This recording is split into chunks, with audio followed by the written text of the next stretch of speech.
बहुत पहले के बात है। बरगद के एगो पेड़ रहे, ऊपर कबूतर के झुंड रहत रहे।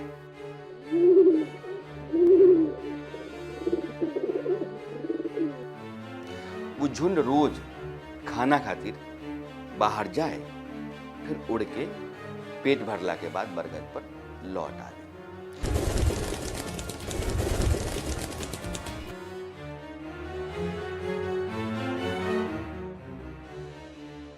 रोज के जैसन कबूतर भोजन के तलाश में निकलन।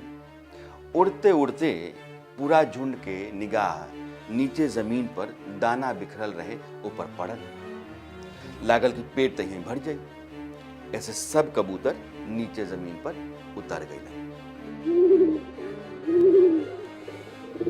उनका ये मालूम ना रहे कि जो दाना लौकता उ जाल के बीच में बा।